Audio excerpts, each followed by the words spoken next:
ఆరాధన చేసుకుందాము. ప్రభు యొక్క దూతకు ఎంతో ఇష్టమైన పాట, మన పరలోకం యొక్క జాతీయ గీతము, only believe all things are possible. కేవలము నమ్ముము, నమ్మువానికి సమస్తము సాధ్యము అని మన ప్రభు చెప్పిన మాట మనము ఓ చిన్న కోరస్గా మనం పాడుకుందాము. Only believe, only believe, all things are possible. Only believe, కేవలము నమ్ముము, కేవలము నమ్ముము, నమ్మువానికి సమస్తము సాధ్యము. Jesus is here, my Jesus is here, and all things are possible. Only believe. ఆమేన్. మంచిది. మనందరం అలాగే లేచి నిలబడి ఉండగా ఈ ఉదయకాల సమయములో పరిశుద్ధ గ్రంథములో ఉంచి దేవుని యొక్క వాక్యం చదువుకుందాము. యెషయా గ్రంథము 45వ అధ్యాయము 22, 23 వచనాలు చదువుకుందాము. Page number 608, page number 608. యెషయా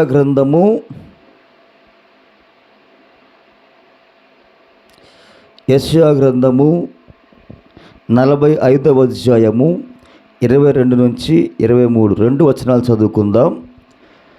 భూదిగంతముల నివాసులారా, నా వైపు చూచి రక్షణ పొందుడి.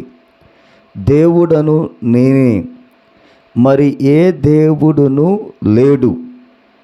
నా ఎదుట ప్రతి మోకాలు వంగుననియు ప్రతి నాలుకయు నాతోడని ప్రమాణము చేయుననియు నేను నా పేరట ప్రమాణము చేసి ఉన్నాను. నీతిగల నా నోటి మాట బయలుదేరి ఉన్నది, అది వ్యర్థము కానేరదు. దేవుడు లేఖనము దీవించును కాక. చిన్న ప్రార్థన చేసుకుందాం.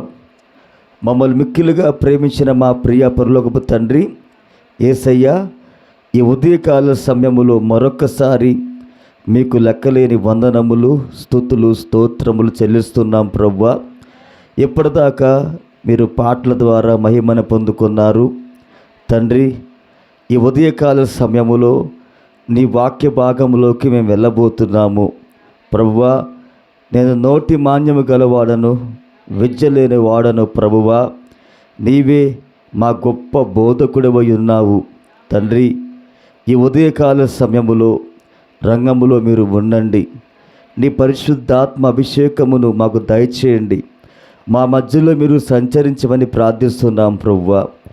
దేవా, ఈ ఉదయకాల సమయములో నీ వాక్యమును మా కొరకు మీరు తెరవమని ప్రార్థిస్తున్నాం. నీ వాక్యము ద్వారా మా హృదయములతో మీరు మాట్లాడండి తండ్రి. ఈ ఉదయకాల సమయములో నీ వాక్యపు దీవెనతో మమ్మల్ని నింపమని, సమస్తమైన ఘనత, మహిమ, ప్రభావములు మీరు మాత్రమే పొందుకోమని యేసుక్రీస్తు నామములోనే ప్రార్థించి అడిగి వేడుకొనుచున్నాము. ఆమేన్. మంచి దయచేసి కూర్చోవచ్చు. ఈ యొక్క ఉదయకాల సమయములో మరలా మనం ఒక చిన్న మందగా సమకూర్చబడి దేవుడు వాక్యమును వినేందుకు ఈ ఉదయకాల సమయములో మరలా దేవుడు మనకు అవకాశం ఇచ్చాడు ఆయన. మరి నిత్యముగా దానిని బట్టి దేవునికి మహిమ కలుగునుగాక, దేవునికి స్తోత్రం కలుగునుగాక. మరి మనకంటే ఎంతోమంది మంచివారు, భక్తి కలిగిన వాళ్ళు, గొప్పవారు, మరి ధనికులు ఎంతోమంది కూడా ఈ ఉదయకాలాన్ని, ఈ యొక్క సమయాన్ని చూడలేక యాక్సిడెంట్ల ద్వారా, ప్రమాదముల ద్వారా, మరి ఎన్నో వ్యాధులు, రోగముల ద్వారా వారు మరణిస్తూ ఉన్నారు. కానీ దేవుడు మన పట్ల కృప ఉంచి ఈరోజు ఉదయకాల సమయంలో మనము జీవించున్నామంటే, మనము ఆరాధిస్తున్నామంటే, ఆయన యొక్క కృప కలిగిన మాటలు మనం వింటున్నామంటే దేవుడు నిజముగా మన పట్ల చూపించిన కృప అని నేను నమ్ముతున్నాను. దేవునికి స్తోత్రం కలుగునుగాక. చూడండి, ఎందుకంటే ఈ చివరి కాలములో రోజులనేవి ఎలా ఉంటావో మరి అపోస్తలుడైన పౌలు ఆయన ముందలే రాశాడు ఆయన. ఎందుకంటే పౌలు గారు మొదటి సంఘ కాలమునకు వర్తమానికుడిగా ఉన్నాడు ఆయన. చూడండి, అపోస్తలుడైన పౌలు ఎఫెసీయులకు రాసిన పత్రిక 5వ అధ్యాయము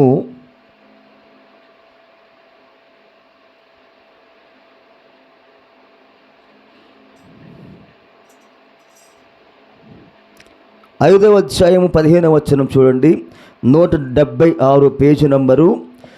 దినములు చెడ్డవి గనుక మీరు సమయమును పోనీయక సద్వినియోగము చేసుకొనుచు అజ్ఞానుల వలె కాక జానుల వలె నడుచుకున్నట్లు జాగ్రత్తగా చూచుకొనుడి. దేవునికి స్తోత్రం కలుగునుగాక. దేవుని వాక్యము ఈ చివరి కాలం అనేది ఏ విధముగా ఉండిద్దో దేవుడు ఆయన వాక్యములో ముందుగానే ప్రవచించాడు ఆయన. ఇప్పుడు మనము జీవించే కాలము, మనము జీవించే ఈ దినములు మంచి దినములు కావవి. అవి లేఖన ప్రకారముగా ఇవన్నీ కూడా చెడ్డ దినములుగా ఉన్నవి.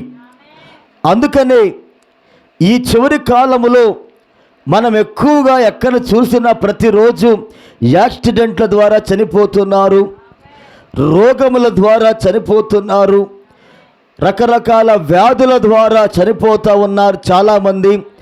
కొంతమంది అదుగో ప్రమాదముల ద్వారా చనిపోతూ ఉన్నారు, కొంతమంది చంపబడుతూ ఉన్నారు.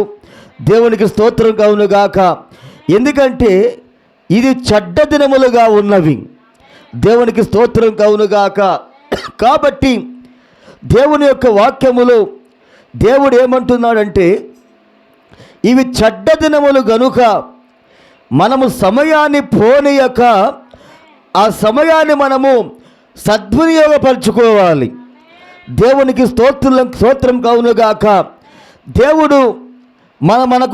దేవుడు ఆయుష్ ఇచ్చినప్పుడే దేవుడు మనకు ఆయన మందిరానికి వెళ్ళి ఆయన వాక్యమును విని ఆయనను ఆరాధించే సమయము మనకి ఇచ్చినప్పుడే మనము ఆ సమయాన్ని తప్పకుండా మనము దేవుని కొరకు వాడాలి.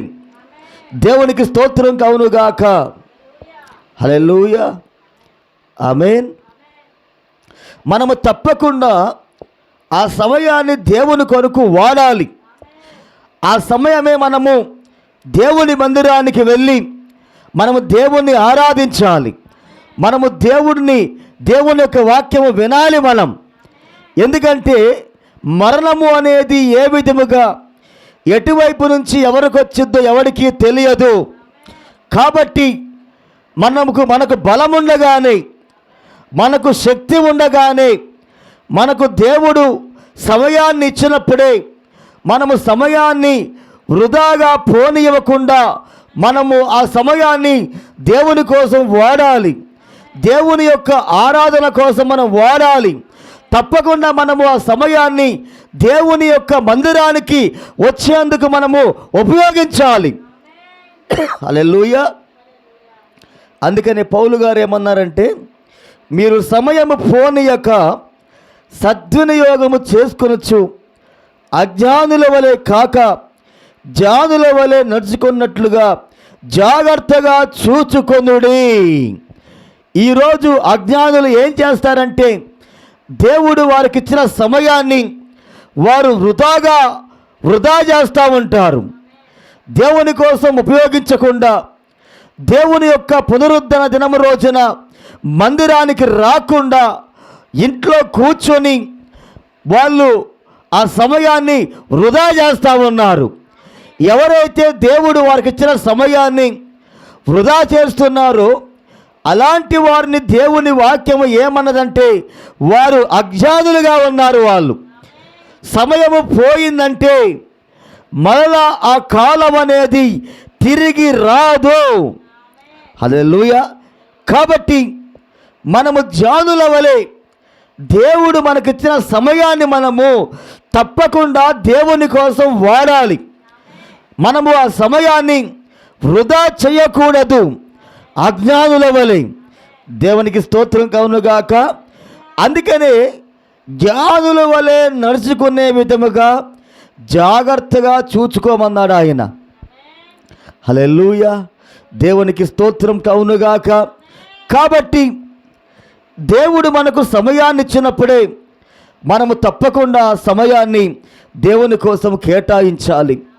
దేవుని కోసం వాడాలి. మనము దేవుని కోసం వాడకుండా ఆ సమయాన్ని కనుక మన పనుల కోసము, మన కుటుంబం కోసము మనం దాన్ని వృధాగా చేస్తే ఒక రోజున దేవుడు మనల్ని ఆయన తీర్పు రోజున తప్పకుండా ఆయన లెక్క అడుగుతాడు. ఆయన తీర్పులో నుంచి ఏ మానవుడు కూడా తప్పించుకోలేడు.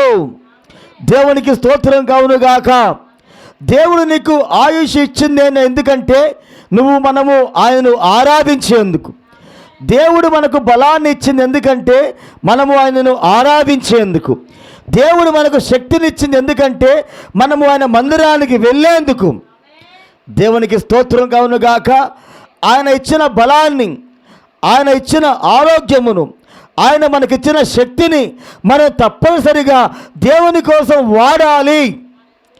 హల్లెలూయా. దేవునికి స్తోత్రం కలుగునుగాక. ఆమేన్. కాబట్టి దేవుడు మనకిచ్చిన సమయాన్ని మనము జ్ఞానుల వలె సద్వినియోగపరుచుకుంటామా, లేదా అజ్ఞానుల వలె దేవుడు నీకు ఇచ్చిన సమయాన్ని వృధా చేసుకుంటావా అనేది నీ చేతిలోనే ఉన్నది. కానీ ఒక రోజున దేవుడు తప్పకుండా లెక్క అడిగే రోజు ఉన్నది. నేను నీకు ఆరోగ్యం ఇచ్చాను, నేను నీకు శక్తినిచ్చాను, నేను నీకు బలాన్ని ఇచ్చాను, నేను నీకు సమయాన్ని ఇచ్చాను, వాటి మొత్తాన్ని కూడా నువ్వు నా కోసం ఎందుకు వాడలేదు అని దేవుడు ఒక రోజున ప్రశ్నించే కాలము చాలా త్వరలోనే మన ముందర ఉన్నది. కాలములు దేవునికి స్తోత్రం కలుగునుగాక. తీర్పు దినము నుండి ఏ మానవుడు కూడా తప్పించుకోలేడు. ఏ మానవుడు కూడా దేవుని చేతిలో నుంచి తప్పించుకోలేడు. దేవునికి స్తోత్రం కలుగునుగాక. హల్లెలూయా. దేవునికి మహిమ కలుగునుగాక. చూడండి, దేవుని ప్రవక్త ఏమన్నాడంటే, ఆదివారము నువ్వు మందిరానికి రాకుండా, ఆదివారము నువ్వు దేవుని యొక్క ప్రార్థనకు వెళ్ళకుండా, చేపల వేటకు వెళ్ళడము, లేదా ఉద్యోగానికి వెళ్ళడము, ఇతర కార్యక్రమాలకి వెళ్ళడము అనేది అది పాపము అన్నాడు ఆయన. పాపము ద్వారా వచ్చు జీతం ఏంటంటే మరణమై ఉన్నది. దేవునికి స్తోత్రం కలుగునుగాక. ఆదివారము రోజున పునరుద్ధరణ దినమనేది దేవుడి కోసం మనం కేటాయించే సమయం. అది వారములో ఆదివారం అనేది మొదటి వారము.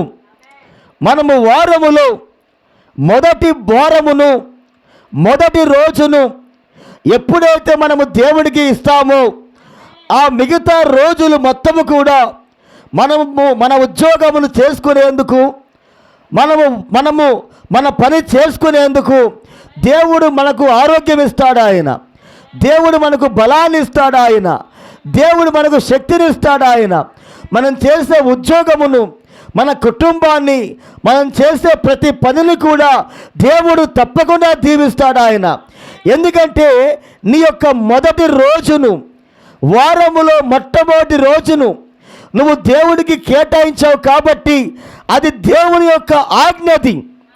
విశ్రాంతి దినమును అది మీరకూడదు అనేది దేవుని యొక్క ఆజ్ఞ. దేవునికి స్తోత్రం కలుగును గాక.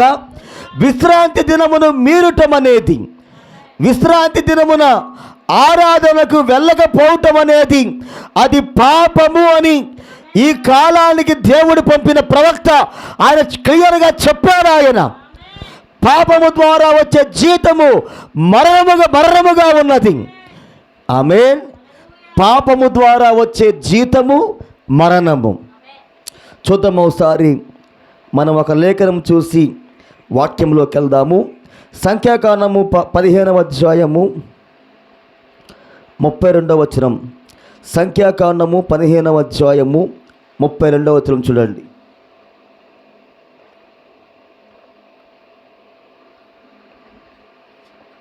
సంఖ్యాకాండము 15వ అధ్యాయము 32వ వచనం. ఇశ్రాయేలీయులు అరణ్యములో ఉన్నప్పుడు,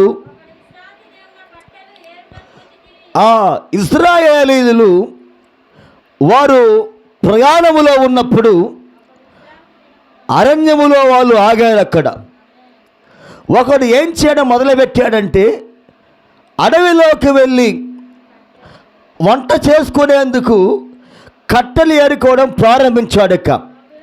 విశ్రాంతి దినమున ఎవరు కూడా ఏ పని కూడా చేయకూడదు అని దేవుడు వారికి మోషే ద్వారా ఆజ్ఞాపించాడు. కానీ ఈ వ్యక్తి ఏం చేశాడంటే, ఆ మోషే గారు చెప్పేది ఏముందలే, నేను అడవిలో ఉన్నాం కదా అని చెప్పి వంట కోసము కట్టెలు ఏరుకోవడానికి అడవిలోకి వెళ్ళాడు. ఈరోజు కూడా చాలామంది వర్తమానము నమ్మని వాళ్ళు, దేవుని యొక్క వాక్యము నమ్మని వాళ్ళే ఈరోజు విశ్రాంతి దినమును, దేవుడు మనకిచ్చిన ఆ సమయాన్ని వాళ్ళు వృధా చేస్తూ ఉంటారు. దేవుని యొక్క వాక్యాన్ని వాళ్ళు దాటిపోతూ ఉంటారు. దేవునికి స్తోత్రం కలుగును గాక. దేవుడు ఈ కాలములో కూడా దేవుడు మనకి ఆయనను ఆరాధించేందుకు ఒక విశ్రాంతి దినము ఇచ్చాడు. ఆయన మనం పొందుకోబోయే విశ్రాంతి దినానికి ఈ విశ్రాంతి దినం అనేది మాదిరిగా ఉన్నది. కానీ అసలైన విశ్రాంతి ఏంటంటే పరిశుద్ధాత్మను పొందుకొనుట అని ప్రవక్త బోధించాడు ఆయన. ఆమేన్. దేవునికి స్తోత్రం కలుగును గాక. ఈరోజు దేవుడు మనకిచ్చిన సమయాన్ని మనం దేవుని కోసం వాడాలి. దేవుడిని ఆరాధించేందుకు మనం సమయాన్ని వాడాలి. కానీ ఈరోజు కూడా కొంతమంది ఏం చేస్తున్నారంటే అజ్ఞానుల వలె ప్రార్థన మాని ఆదివారం ఉద్యోగాలకు వెళ్ళడం, ఆదివారం పని పాటలకు వెళ్ళడం, ఆదివారం బంధువుల ఇళ్ళకు వెళ్ళడం, ఆదివారం ప్రార్థన మానేసి పిక్నిక్లకు వెళ్ళడం, ఇవన్నీ కూడా ఏంటంటే ఒక వ్యక్తి విశ్రాంతి దినాన్ని మీరిపోతా ఉన్నాడు. ఒక వ్యక్తి వాక్యాన్ని దాటిపోతా ఉన్నాడు.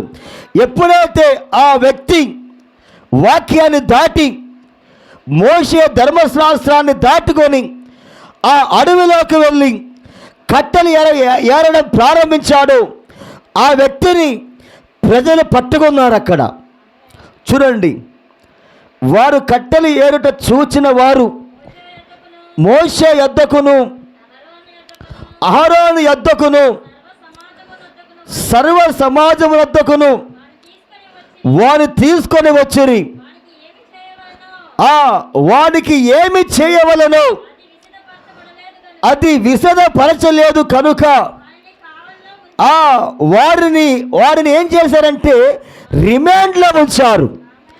దేవునికి స్తోత్రం కలుగునుగాక. ఎప్పుడైతే ఆ వ్యక్తి అడవిలోకి వెళ్ళి కట్టెలు ఏరుకుంటా ఉన్నాడో ఆ వ్యక్తిని ప్రజలు చూసి పట్టుకొని ప్రవక్త అయిన మోషే దగ్గరికి, యాజకుని దగ్గరికి తీసుకొచ్చినప్పుడు ఇప్పుడు ఆ వ్యక్తికి ఏం చేయాలో వాళ్ళకి తెలియదు. కాబట్టి దేవుడి దగ్గర నుంచి వాళ్ళు ఆజ్ఞ పొందుకున్న తరువాతే ఏదైనా చేద్దామని ఆ వ్యక్తిని వాళ్ళు ఏం చేశారంటే రిమాండ్లో ఉంచారు వాళ్ళు. ఆ తరువాత చూడండి,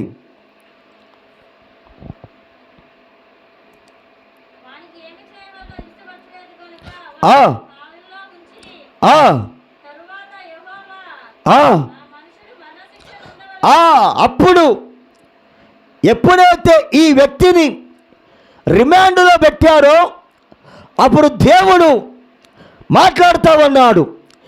ఎవరైతే వాక్యాన్ని మీరాడో, ఎవరైతే విశ్రాంతి దినమును మీరాడో తప్పకుండా ఆ వ్యక్తి మరణశిక్ష పొందుకోవాలి. దేవునికి స్తోత్రం కలుగునుగాక. మరి ఆ కాలములో, పాత నిబంధన కాలములో మరి విశ్రాంతి దినమును మీరడమే మరణముగా ఉన్నది. మరి పాత నిబంధన క్రొత్త నిబంధనకు ఛాయగాను నీడగా ఉన్నది. దేవుడు ఆయన క్రొత్త నిబంధన కాలములో వచ్చి ఏం చేశాడంటే పాత నిబంధనను, ఆ ఆజ్ఞలను ఆయన భూతద్దములో చూపించాడు. ఆయన 1000 రెట్లు ఆ ఆజ్ఞల మొత్తాన్ని కూడా దేవుడు పెంచాడు ఆయన. దేవునికి స్తోత్రం కలుగునుగాక. మరి ఈరోజు ఆదివారం రోజున ప్రార్థన మానేసి పిక్నిక్కి వెళ్ళే వాళ్ళని, బంధువుల ఇంటికి వెళ్ళే వాళ్ళని, ఉద్యోగానికి వెళ్ళే వాళ్ళని, పని పాటలకు వెళ్ళే వాడిని మరి దేవుడు ఈరోజు ఏం చేయాలా? ఆమేన్. దేవునికి స్తోత్రం కలుగునుగాక. చూడండి, ఆ వ్యక్తిని వాళ్ళు ఏం చేశారంటే పాలెము వెలుపలకు తీసుకొని వెళ్ళి రాళ్లతో కొట్టి చంపేశారు. ఆమేన్. ధర్మశాస్త్రం యొక్క శిక్ష ఏమిటంటే రాళ్లతో కొట్టి చంపుట. మరి ఈరోజు కూడా ఎవరైతే దేవుని యొక్క ఆజ్ఞను మీరారో, దేవుని యొక్క వాక్యాన్ని దాటారో, దేవుడు వారందరినీ కూడా రేపొద్దున 50-60 కిలోల బరువు కలిగిన వడగండ్లతోటి కొట్టి చంపబోతా ఉన్నాడు ఆయన. వాక్యమును మీరిన వాళ్ళకి శిక్ష ఏమిటంటే అది మరణ శిక్ష. అది దేవునికి స్తోత్రం కలుగునుగాక. కాబట్టి దేవుడు మనకిచ్చిన సమయాన్ని మనం వృధాగా పోని యొక్క అజ్ఞానుల వలె కాకుండా మనము జ్ఞానుల వలె ప్రవర్తించాలి. దేవుని కోసం మనము సమయాన్ని కేటాయించాలి. విశ్రాంతి దినం అనేది దేవుడిని ఆరాధించేందుకు దేవుడు మనకిచ్చిన కాలం. అది విశ్రాంతి దినమును మీరడమే అది పాపము.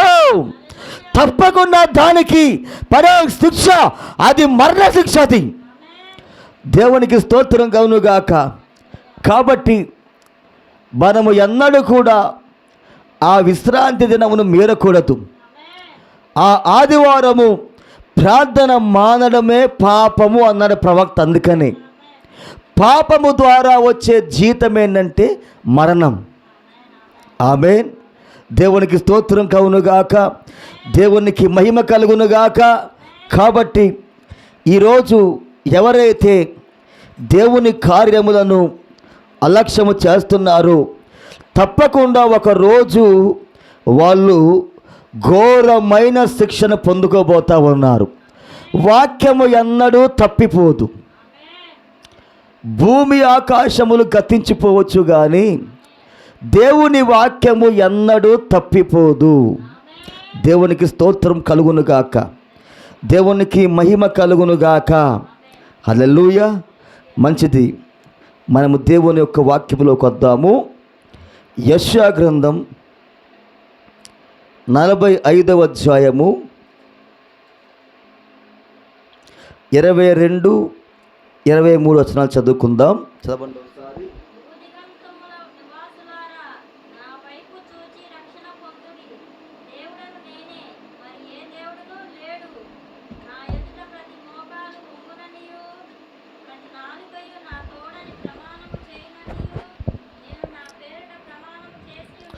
ఆ, ఆ. చూడండి, దేవుని వాక్యము ఎన్నడూ కూడా అది వ్యర్థము కాదు. మరి దేవుని యొక్క చిత్తమైతే ఈ వారము మరి వచ్చే వారము ఈ ఈ విషయాల మీద మనం కొన్ని విషయాలు చూడబోతున్నాం. ఈ లేఖనం మీద మరి ఈ లేఖనాన్ని పురస్కరించుకొని దేవుని ప్రవక్త ఒక వర్తమానం మాట్లాడాడాయన. ఆ వర్తమానం పేరేమిటంటే యేసు వైపు చూచుచు. 64వ సంవత్సరం 1వ నెల 22వ తారీఖున యేసు వైపు చూచుచు అనే వర్తమానమును దేవుని ప్రవక్త బోధించాడు. నేను 4వ నంబర్ పేరా నుంచి నేను చదువుతున్నాను, జాగ్రత్తగా చూడండి. భూదిగంత నివాసులారా నా వైపు చూడుడి. ఆమేన్. ఇప్పుడు దేవుడు ప్రపంచంలో ఉన్న ప్రతి ప్రజలను కూడా, ప్రతి వ్యక్తిని కూడా ఆయన ఆహ్వానిస్తూ ఉన్నాడు. ఆయన ఏంటి ఆ ఆహ్వానం అంటే, నా వైపు చూడుడి. ఇప్పుడు ప్రతి వ్యక్తి, ప్రతి సహోదరి, ప్రతి సహోదరుడు కూడా ఎవరి వైపు మనం చూడాలంటే దేవుని వాక్యం వైపు మనం చూడాలి. క్రీస్తు వైపు మాత్రమే మనం ఈరోజు చూడాలి. వేరే వేరే కార్యముల వైపు మనం చూస్తాము కాదు. కానీ దేవుడు ఆయన ఏమని భూదిగంతములో ఉన్న హల్లెలూయా ప్రపంచములో ఈ భూమి మీద ఉన్న ప్రతి ఒక్కరిని కూడా దేవుడు ఏమని ఆయన ఆజ్ఞాపిస్తున్నాడంటే, దేవుడు ఒక ఆహ్వానం పంపిస్తూ ఉన్నాడు. ఆయన ఏంటి ఆ ఇన్విటేషన్ అంటే, భూదిగంత నివాసులారా నా వైపు చూడండి. ఈరోజు మనము దేవుని వాక్యం వైపు చూడాలా. ఈరోజు మనము మేఘంలో ఉన్న క్రీస్తు వైపు చూడాలా. ఈరోజు మనము దేవుడు మన కాలములో ఉన్న క్రీస్తు వైపు చూడాలా. క్రీస్తు అంటే ఎవరు? ఈ గడియ వర్తమానమై ఉన్నాడు ఆయన. ఈరోజు మనము ఈ గడియ వర్తమానం వైపు చూడాలా. అదే ఆహ్వానం ఈరోజు. దేవునికి స్తోత్రం. భూదిగంతముల నివాసులారా నా వైపు చూడుడి. సంవత్సరముల తరబడి అది ఒక పిలుపై ఉన్నది. కొద్దిగా దాన్ని ఒక విధముగా త్రిప్పాలనుకుంటున్నాను. ఆమేన్. దేవునికి స్తోత్రం కలుగునుగాక. భూదిగంతముల యందలి ప్రతి లోక పద్ధతి నుండి హల్లెలూయా ప్రత్యేకించి నా వైపు చూడుడే. లోక పద్ధతిలో నుంచి, లోక ఆచారములో నుంచి, సాంప్రదాయాల్లో నుంచి నువ్వు ప్రత్యేకపరుచుకొని దేవుని వైపు చూడుడి అని దేవుడు భూదిగంతములో ఉన్న నివాసులకు ఆయన ఆహ్వానమిస్తూ ఉన్నాడు. ఆయన దేవునికి స్తోత్రం కలుగునుగాక. ఆమేన్. ఎందుకనగా ప్రపంచ పద్ధతులు దాని అంతమునకు వచ్చినప్పుడు, దాని యొక్క అంతానికి వచ్చినప్పుడు ఎల్లప్పుడూ తనకు తాను ఎంతో నిజముగా తెలియపరుచుకుంటాడు. ఆమేన్. దేవుడు ఎప్పుడు తను తాను ఆయన బయలుపరుచుకుంటాడంటే, భూమి యొక్క పద్ధతులు దాని అంతానికి వచ్చినప్పుడు. ఈరోజు మరి ప్రతి పద్ధతులు, లోక ఆచారాలు, లోక సంప్రదాయాలు, మానవ ఆచారాలు అన్నీ కూడా అంతమయ్యే కాలంలో ఉన్నామా ఈరోజు? ఆమేన్. హల్లెలూయా. అందుకనే ఈ కాలంలో దేవుడు తనను తాను సంపూర్ణముగా ఆయన వధువుగా బయలుపరుచుకున్నాడు. ఇప్పుడు ఆయన దేవునికి స్తోత్రం కలుగునుగాక. పరిపూర్ణ వాక్యముగా ఆయన ఈ చివరి కాలములో లేఖన ప్రకారముగా ఆయన వధువుకు తన్ను తాను తెలియపరుచుకుంటూ ఉన్నాడు ఆయన. ఆమేన్.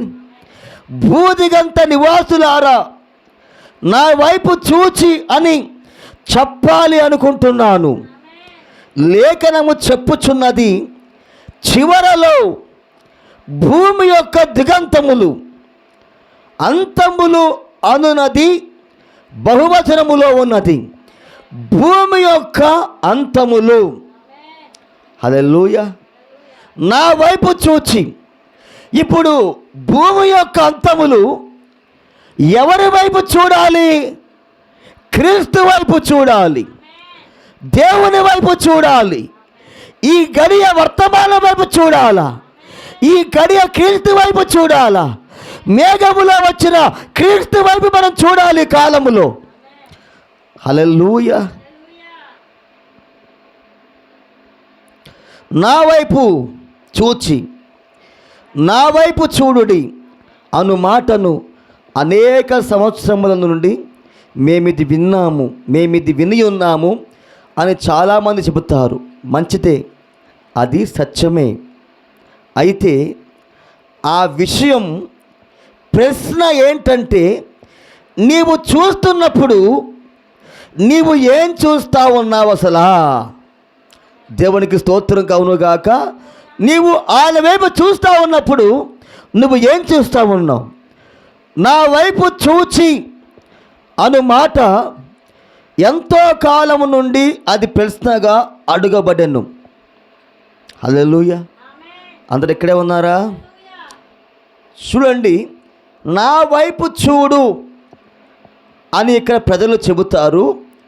అసలు చూడు అను మాటను మీరు నిర్వచిస్తే దాని అర్థము, దేవునికి స్తోత్రం కవునుగాక, చూచుట అంటే దేవుని ప్రవక్త ఆయన ఏమని చెబుతున్నాడంటే,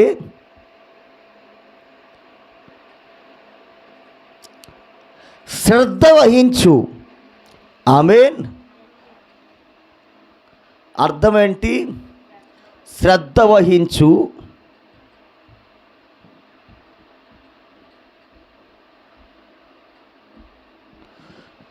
పైకి చూడు, లేక ఈ వైపుకు చూడు. ఆమేన్.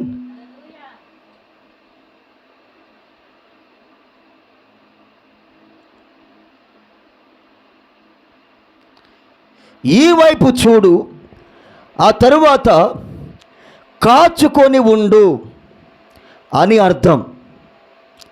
చూచుట అనే దానికి ప్రవక్త ఏమంటున్నాడంటే, శ్రద్ధ వహించు, పైకి చూడు లేదా ఈ వైపుకు చూడు, మరియు కాచుకొని ఉండు అని అర్థము. దేవునికి స్తోత్రం కలుగునుగాక. కాచుకొని ఉండుట. ఆమేన్. చూచుట అనే పదానికి, అనే మాటకి ప్రవక్త చెప్పిన అర్థం అది. ఆమేన్. నా వైపు చూడము, నేను దేవుడను, మరి ఒక దేవుడు ఎవ్వరూ లేరు. దేవునికి స్తోత్రం కలుగునుగాక. దేవునికి మహిమ కలుగునుగాక.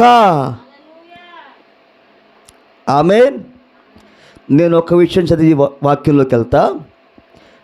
దేవుడు నేనే దేవుడను, మరి ఒక దేవుడు ఎవరు లేరు. ఇప్పుడు ఆయన వైపే మనం చూడాలా, మనం పైకి చూడాలా, మనం కాచుకొని ఉండాలా. దేవునికి స్తోత్రం కలుగునుగాక. మనం క్రీస్తు వైపే చూడాలి. అది దేవుడు ఈరోజు మనకు ప్రవక్త ద్వారా మాట్లాడిన విషయం అది. హల్లెలూయా. ఆమేన్. నేను తప్ప వేరొక దేవుడు మీకు లేడు. అది లేఖనం, అది అవునా కాదా? హల్లెలూయా.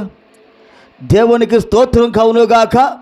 అంటే మనం సంపూర్ణంగా ఏం కావాలంటే, దేవుని వైపు చూడాలంటే, ఒక వ్యక్తి దేవుణ్ణి కనిపెట్టాలంటే, మనము పైకి చూడాలంటే తప్పకుండా ప్రతి వ్యక్తి కూడా లోక సాంప్రదాయాల నుండి, లోక ఆచారముల నుంచి, లోక విధానముల నుంచి తప్పకుండా వేరైనప్పుడే ఏ వ్యక్తి అయినా కానీ దేవుని వైపు చూడగలుగుతాడు. హల్లెలూయా, ఆమేన్. నువ్వు లోక సంప్రదాయముల నుంచి, లోక ఆచారముల నుంచి వేరు కాకుండా ఏ వ్యక్తి కూడా క్రీస్తు వైపు చూడలేడు, క్రీస్తు కోసము కనిపెట్టుకొని ఉండలేడు, పైకి చూడలేడు. ఇప్పుడు ఒక వ్యక్తి, ఒక సంఘము, ఒక కుటుంబము దేవుని కోసము కనిపెట్టుకొని ఉండాలంటే, దేవుని వైపు చూడాలంటే, వాళ్ళు పైకి చూడాలంటే తప్పకుండా ఈరోజు ఆ వ్యక్తి లోకములోంచి మొట్టమొదట వేరు కావాలా ఆయన. హల్లెలూయా, దేవునికి స్తోత్రం కలుగును గాక. చూడండి, ప్రకటన గ్రంథము 4వ అధ్యాయము, ప్రకటన గ్రంథము 4వ అధ్యాయము మొదటి నుంచి చదవండి.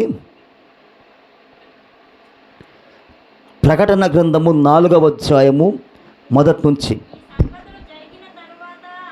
ఈ సంగతులు జరిగిన తరువాత నేను చూడగా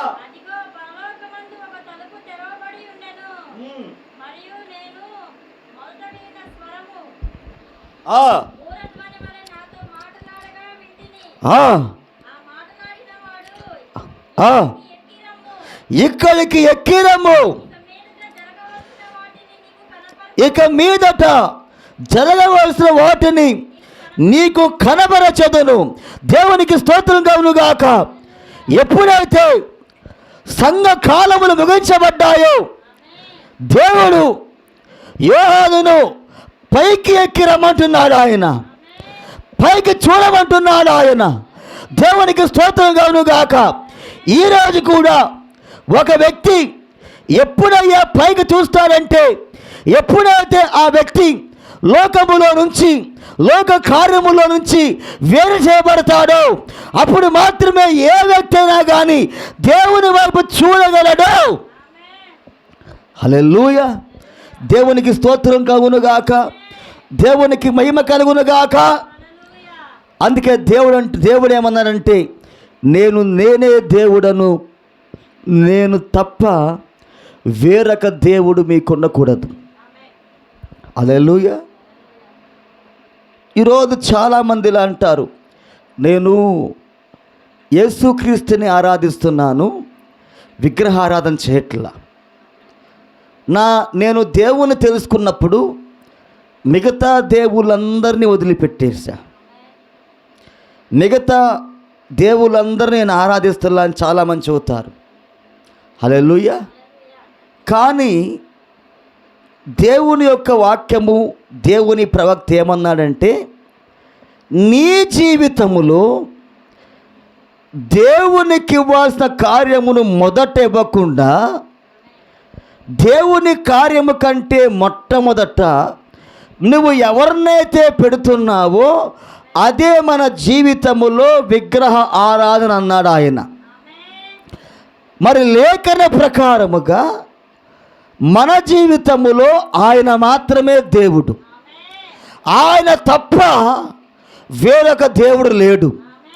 ఇప్పుడు ఒక వ్యక్తి జీవితములో దేవుడు కాకుండా వేరే వ్యక్తినైనా, ఏ ఆచారమునైనా, అది డబ్బైనా, చదువైనా, అది ఏదైనా, ఏది కలిగి ఉన్న దేవుడు తప్ప నువ్వు దేవుడికి మొట్టమొదటి స్థానం ఇవ్వకుండా, నువ్వు దేవునికి మొట్టమొదటి స్థానము నీ జీవితంలో ఇవ్వకుండా, నీ జీవితంలో నువ్వు ఎవరికైతే మొట్టమొదటి స్థానం ఇస్తున్నావో అదే నీ జీవితములో నీ దేవుడు, అదే నీ జీవితంలో నువ్వు చేసే విగ్రహ ఆరాధన అని మన కాలం యొక్క ప్రవక్త చాలా క్లియర్గా మాట్లాడిండు ఆయన. హల్లెలూయా, దేవునికి స్తోత్రం కలుగును గాక. దేవుడేమన్నాడు, నేనే దేవుడను, నేను తప్ప వేరొక దేవుడు మీకు లేడు. ఈరోజు చాలామంది ఏమంటున్నారు, మేము వర్తమాన విశ్వాసులం, వర్తమానం నమ్ముతున్నాం, ప్రవక్తను నమ్ముతున్నాం. చాలా మంచిదే, ప్రవక్తను నమ్మాలి, మేఘాన్ని నమ్మాలి, మంచిది అని వారి జీవితాలలో దేవునికి ఇవ్వాల్సిన ప్రథమ స్థానమును ఇవ్వకుండా ఆ ప్రథమ స్థానమును వేరే వారికి ఇస్తూ ఉన్నారు, వేరే వేరే కార్యములకు ఇస్తూ ఉన్నారు. ఆ విధముగా దేవునికి ఇవ్వవలసిన ప్రథమ స్థానమును లోకములో ఉన్న కార్యములకు నువ్వు ఇవ్వడమే నీ జీవితములో విగ్రహ ఆరాధన. ఆమేన్. దేవునికి స్తోత్రం కలుగునుగాక. చదువుదాం మనం మత్తయి సువార్త 6వ అధ్యాయము 33 చదవండి. మత్తయి సువార్త 6వ అధ్యాయము 33వ వచనం. 6వ అధ్యాయం 33వ వచనం. ఆ మత్తయి సువార్త 6వ అధ్యాయము 33వ వచనం. కాబట్టి మీరు ఆయన రాజ్యమును నీతిని మొదట వెతుకుడే. దేవునికి స్తోత్రం కలుగునుగాక. దేవుడు మొట్టమొదట ఆయన ఏమన్నాడంటే ఆయన రాజ్యమును, ఆయన నీతిని మనము మొట్టమొదటి స్థానములో పెట్టాలి. దేవునికి స్తోత్రం కలుగునుగాక. నీ ఉద్యోగము కంటే, నీ పని కంటే, మన కుటుంబానికంటే, మన డబ్బు కంటే, దేనికంటే ముందల మనము దేవుని యొక్క వాక్యమును, దేవుని యొక్క రాజ్యాన్ని మనము మొట్టమొదటి స్థానములో పెట్టాలి. ఆయన నీతిని, ఆయన రాజ్యమును ఎప్పుడైతే మనం వెతుకుతామో అప్పుడు చూడండి, అప్పుడు నీకు ఏది కావాలో వాటి మొత్తాన్ని కూడా దేవుడు మీకు ఇస్తాడు ఆయన. దేవునికి స్తోత్రం కలుగునుగాక. కాబట్టి దేవుడు ఆయన వాక్యములో ఏం చెప్పాడు? ఆయన మొట్టమొదట నా రాజ్యమును నీతిని మీరు మొట్టమొదట వెతకాల. అప్పుడు మీ జీవితములో మనకు ఏదైతే అవసరమో వాటి మొత్తాన్ని కూడా దేవుడు మనకిస్తాడు ఆయన. హల్లెలూయా. మనము డబ్బు వెనకమాల మనం పరిగెడతాం కాదు. హల్లెలూయా. జ్ఞానము వెనకమాల మనం పరిగెడతాం కాదు. తెలివి వెనకమాల మనం పరిగెడతాం కాదు.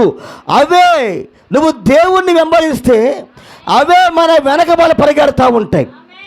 అందుకనే ఒక మానవుడు తప్పకుండా మొట్టమొదట అతని జీవితములో దేవునికి మాత్రమే మొట్టమొదటి స్థానం ఇవ్వాల.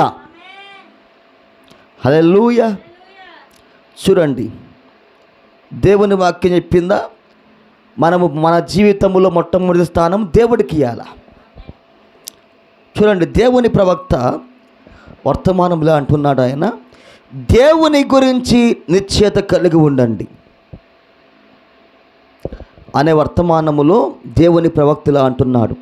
ఎందుకంటే ఈరోజు ప్రజలు విగ్రహ ఆరాధికులు.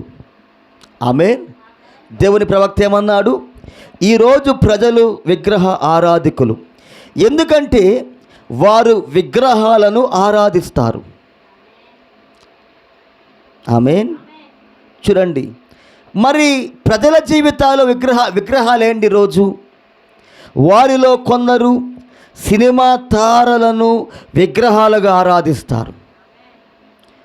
ఈరోజు కొంతమంది ప్రజలు ఏం చేస్తారంటే దేవుని కంటే ముందల వారి జీవితాలలో సినిమా తారలను, సినిమా స్టార్స్కి మొట్టమొదటి స్థానం ఇస్తారు. హల్లెలూయా. దేవుని కంటే వాళ్ళ జీవితంలో సినిమా తారలనే ఆరాధిస్తూ ఉంటారు.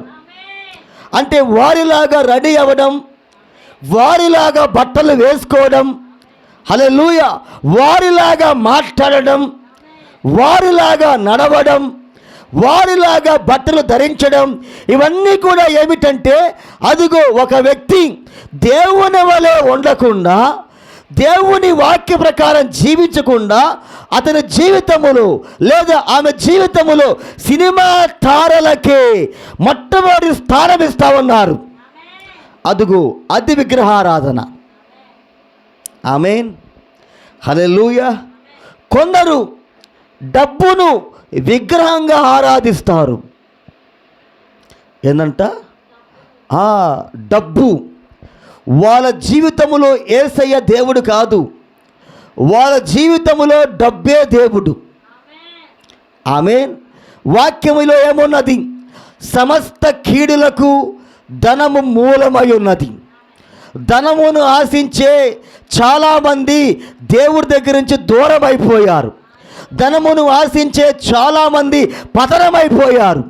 ధనమును ఆశించే చాలామంది భక్తి జీవితంలో భ్రష్టులుగా మారిపోయారు. ధనాన్ని ఆశించే చాలామంది బైబిల్లో వాళ్ళు భ్రష్టులుగా మారిపోయి సచ్చి నరకారిపోయారు. సమస్త కీడులకు, అన్ని కీడులకు ధనమే మూలముగా ఉన్నది. ఈరోజు కొంతమంది ప్రజల జీవితాలలో డబ్బే దేవుడు. వారికి దేవుడు యేసయ్య కాదు, డబ్బే దేవుడు వాళ్ళకి. దేవుని కోసం డబ్బులు ఇవ్వండిరా అంటే, కూటాలకి డబ్బులు ఇవ్వమంటే ఇవ్వరు. దేవునికి దశమ భాగాలు ఇవ్వరు. దేవునికి కానుకలు ముష్టోడికి వేసినట్టు, అడుక్కునే వాడికి వేసినట్టు 10 రూపాయలు చిల్లర డబ్బులు పడేస్తూ ఉంటారు. దేవునికి స్తోత్రం కలుగును గాక. నీ జీవితములో నువ్వు ఎప్పుడైతే దేవుని ప్రథమ స్థానం ఇస్తావో నువ్వు తలగా ఉంటావు. నిన్ను దేవుడు తోకగా ఉంచడు ఆయన. ఆమేన్. ఎందుకని ఈరోజు దేవుని కోసం డబ్బులు ఖర్చు పెట్టరు? దేవుని కోసం ఎందుకని వాళ్ళు కూటాల కోసం, వేరే వేరే కార్యక్రమాల కోసం డబ్బు ఎందుకు ఖర్చు పెట్టరు తెలుసా? వారికి యేసయ్య కంటే డబ్బే దేవుడు. చరిత్రలో ధనము నమ్మిన వాళ్ళు ఏ శిక్ష అయితే పొందుకున్నారో, ఈ కాలములో కూడా ఎవరైతే డబ్బును ఆరాధిస్తూ ఉన్నారో వాళ్ళు కూడా అదే శిక్ష పొందుకోబోతా ఉన్నారు త్వరలో. హల్లెలూయా. పోపు వస్తాడు, డబ్బు లాక్కుంటాడు. బ్యాంకులో ఉన్న డబ్బు లాక్కోవడం ఖాయం. ఆమేన్, హల్లెలూయా. ఎందుకని కూటాలకు డబ్బులు ఇవ్వడం లేదు? ఎందుకని దేవుని కార్యముల కోసము డబ్బులు ఇవ్వడం లేదంటే డబ్బే వారి దేవుడు కాబట్టి. డబ్బు దేవుడుగా ఉంటే వాళ్ళు ఎత్తబడరు. యేసయ్య దేవుడిగా ఉన్న వాళ్ళు వాక్యము ద్వారా ఎత్తబడతారు. డబ్బు నిన్ను రక్షించలేదు. ధనము నిన్ను పరలోక రాజ్యానికి తీసుకొని పోదు. ధనము నీకు ఎత్తబాటునివ్వదు. వాక్యమే ఒక వ్యక్తికి ఎత్తబాటునిచ్చేది. వాక్యమే ఒక కుటుంబాన్ని ఎత్తబాటులో తీసుకొని పోయేది. వాక్యమే ఒక సంఘాన్ని ఎత్తబాటులోకి తీసుకొని పోయేది. డబ్బు కాదు. డబ్బు నీకు దేవుడైతే చరిత్రలో డబ్బు నమ్ముకున్న వాళ్ళు గతి ఏమైందో అదే గతి పట్టింది ఈరోజు. కొందరు డబ్బును విగ్రహంగా ఆరాధిస్తారు. డబ్బును దేవుని కంటే డబ్బును ఎక్కువగా ప్రేమించే వాళ్ళకి వాళ్ళ జీవితంలో డబ్బే విగ్రహారాధన. దేవుడేమన్నాడు? నేను తప్ప వేరొక దేవుడు మీకు ఉండకూడదు, నేనే దేవుడును అన్నాడు ఆయన. కానీ వీళ్ళేం చేస్తారు తెలుసా? దేవుని వాక్యాన్ని పక్కన పెట్టి దేవునికి ప్రథమ స్థానం ఇవ్వకుండా డబ్బును ఎక్కువగా ప్రేమిస్తూ ఉంటారు. ఆదివారం కూడా డబ్బు కోసము ఉద్యోగానికి వెళ్తూ ఉంటారు. ఆదివారం కూడా ఎక్కువ జీతం కోసము పనికి పోతూ ఉంటారు. వీళ్ళు డబ్బు కోసం దేశతత్వాన్ని నమ్ముకునే ఏశావు లాంటి వాళ్ళు ఈ కాలంలో కూడా ఉన్నారు. డబ్బు కోసం వాక్యాన్ని నమ్ముకునే బిలాము లాంటి వాళ్ళు ఈ కాలంలో కూడా ఉన్నారు. డబ్బు కోసము వాక్యాన్ని నమ్ముకున్నాడు ఎవరు? ఇస్కరియోతు యూదా. వారు సచ్చి నరకానికి పోయాడు వాడు.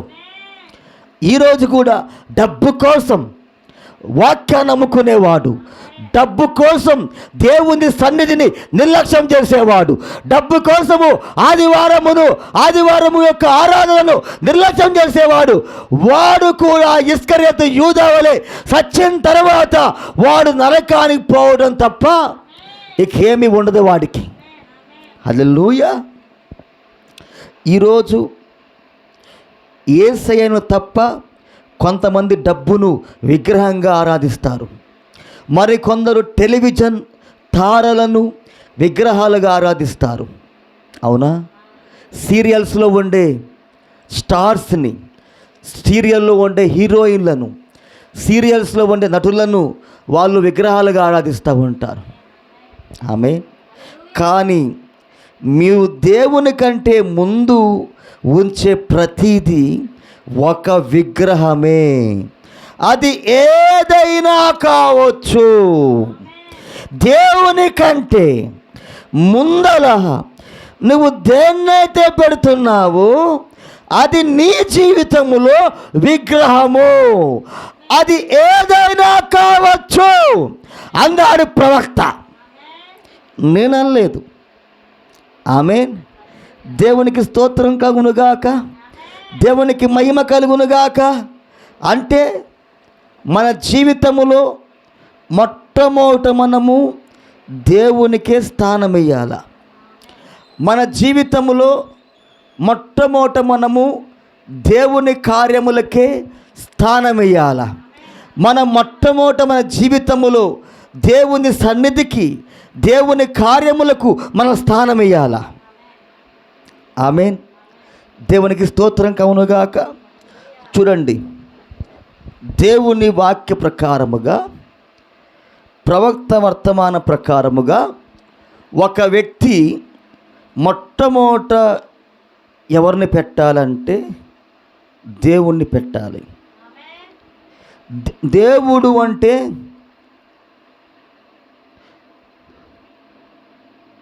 దేవుని కార్యాలు, ఆరాధన, సంఘములో పనులు, అదేదైనా కావచ్చు, మొట్టమొదట దేవుడికి ఇవ్వాలి.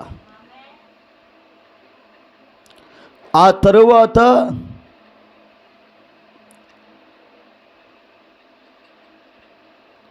కుటుంబం, ఆ తరువాత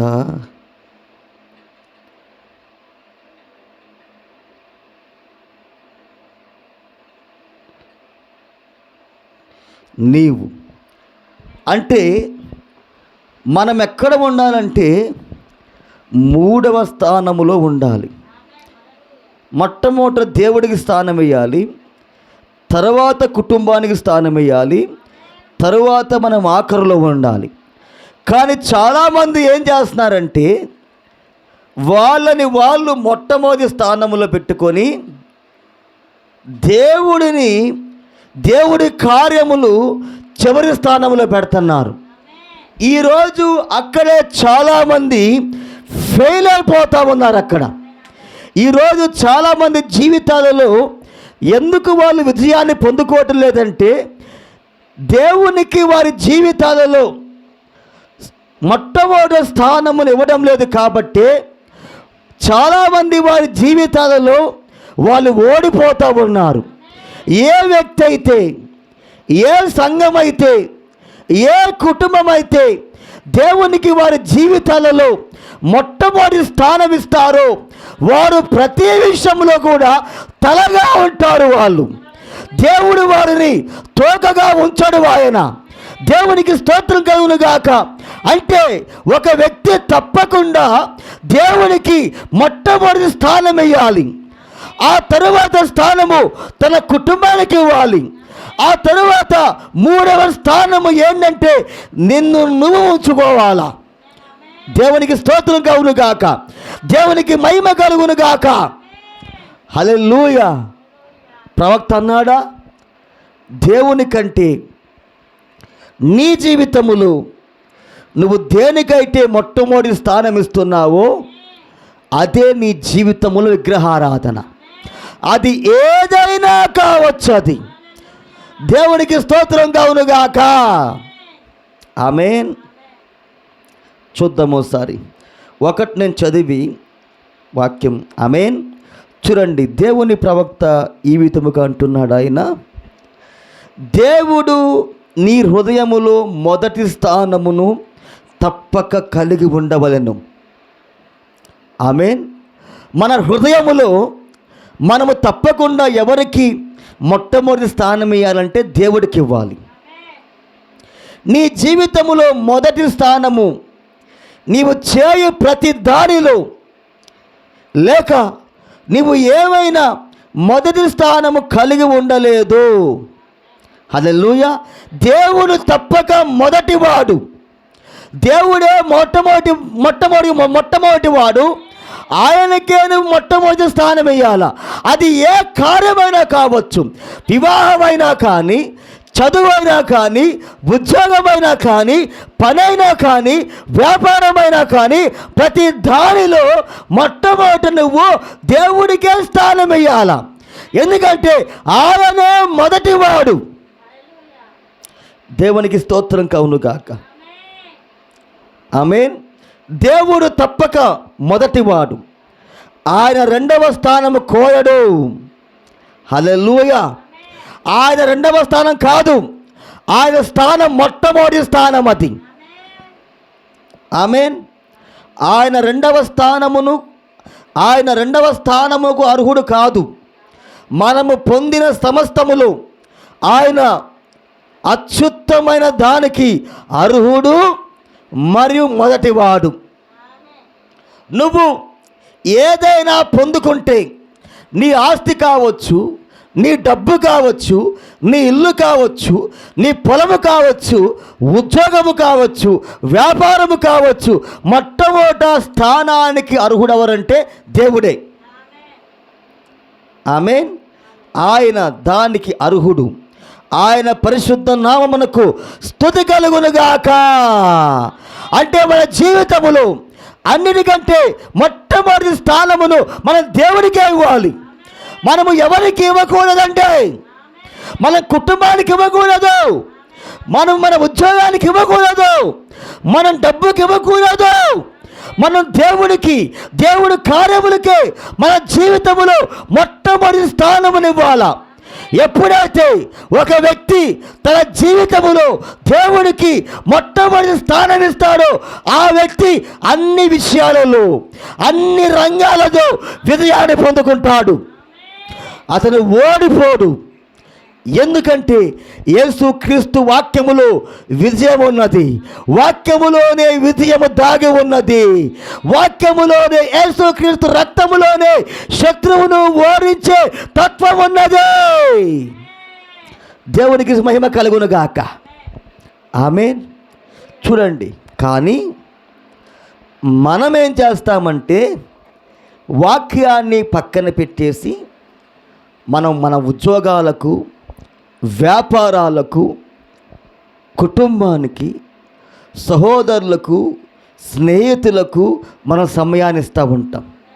మనం మొట్టమొదటి స్థానం ఇస్తూ ఉంటాం. అదిగో అదే విగ్రహ ఆరాధన. నువ్వు దేనికైతే నీ జీవితములో మొట్టమొదటి స్థానం ఇస్తున్నావో అదే నీ జీవితంలో దేవుడు. యేసయ్య దేవుడు కాదు, అదే నీ జీవితంలో దేవుడిక, అదే నిన్ను నడిపించేది. ఆమేన్. చూద్దాం ఒకసారి. హల్లెలూయా. దేవునికి స్తోత్రం కలుగునుగాక. చూడండి, మత్తయి సువార్త 10వ అధ్యాయము 34 నుంచి చదవండి వరుసగా.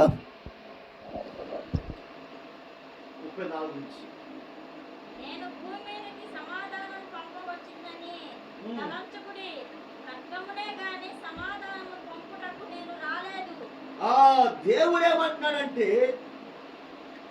నేను భూమి మీదకి సమాధానము పంపవచ్చునని అనుకోమాకండి. నేను ఖడ్గమునే పంపడానికి వచ్చా కానీ సమాధానం పంపడానికి రాలే. ఖడ్గం అంటే ఏంటి? దేవుని వాక్యం. దేవుని వాక్యము రెండంచులు గల ఎటువంటి ఖడ్గము కంటే పొదును గలదే. దేవుడి భూమి మీదకి వచ్చింది వాక్యాన్ని పంపడానికి. ఆయన దేవునికి మహిమ కలుగును గాక. వాక్యాన్ని పంపడానికే దేవుడు వచ్చాడు. చదవండి.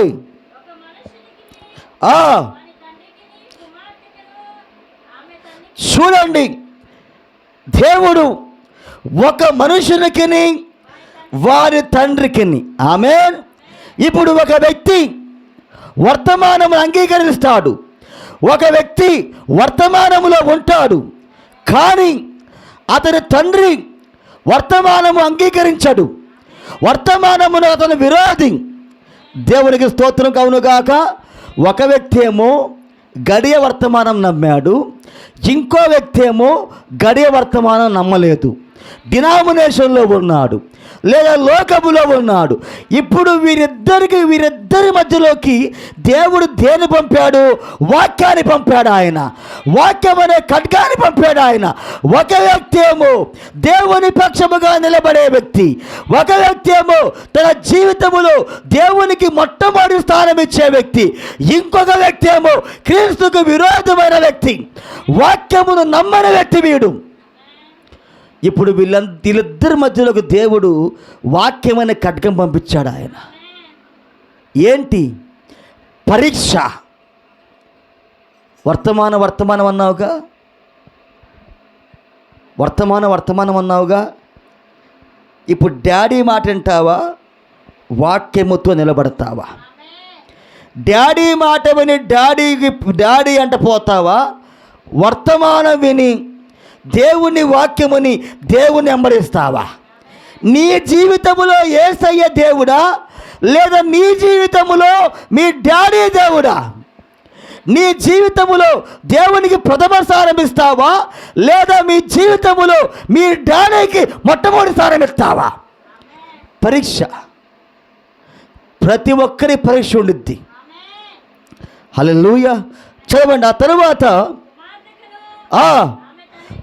కూతురికి తల్లికి సేమ్. కూతురేమో వర్తమానంలో ఉంటుంది, తల్లేమో డినామినేషన్లో ఉంటుంది. లేదా తల్లి వర్తమానంలో ఉంటుంది, కూతురు సంఘశాఖలో ఉంటుంది. హల్లెలూయా. కూతురు అనిద్ది, అమ్మా మా సంఘానికి రావే, మా సంఘంలో 1,00,000 మంది, మా సంఘంలో పాటలు ఎట్టుంటే, ఆరాధన ఎట్టుంటుంది, అమ్మా మా సంఘానికి రావే అని. ఆమేన్. ఇప్పుడు తల్లి వాక్యం నమ్మింది, వాక్యముతో నిలబడిద్దా లేదా కూతురు మాట విని కూతురు వెనక వల్ల పోయిద్దా? ఇప్పుడు తల్లికి లేదా కూతురికి యేసయ్య దేవుడా లేదా కూతురికి లేదా తల్లికి అదిగో తల్లి దేవుడా? ఆమేన్. పరీక్ష. దేవుడు ఖడ్గం పంపించాడు. ఆయన వాక్యముతో నిలబడతావా లేదా మనుషుల మాట విని మనుషులతో నిలబడతావా? ఈ పరీక్ష ప్రతి ఒక్కరి జీవితంలోకి వస్తుంది. దేవునికి స్తోత్రం కలుగునుగాక. ప్రతి ఒక్కరి జీవితంలో ఒక పరీక్ష ఉంటుంది. వాక్యముతో నిలబడతావా మనుషుల పక్షముగా నిలబడతావా? చదవండి.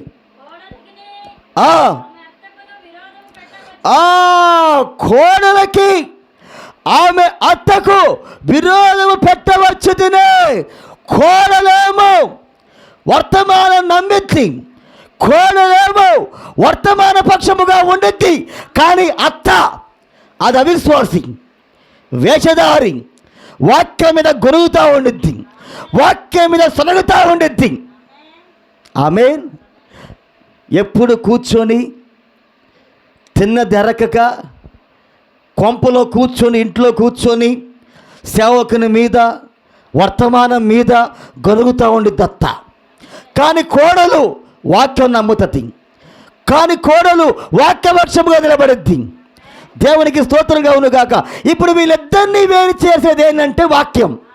ఇప్పుడు వీళ్ళిద్దరికి గొడవ పెట్టేది ఏంటంటే దేవుని వాక్యం. ఒకామేమో వర్తమానం కరెక్ట్, వాక్యం కరెక్ట్, వర్తమానం కరెక్ట్, మనం దేవుని మందిరానికి వెళ్ళాలి, దేవుని పక్షముగా ఉండాలని కోడలు అంటా ఉంటే అత్తే మనకు తెలుసా, మనం ప్రార్థనకి వెళ్ళాం. దయ్యం ఇది, దెయ్యము ప్రార్థనకి వెళ్ళకుండా ఆపుతూ ఉండిద్ది. చర్చికి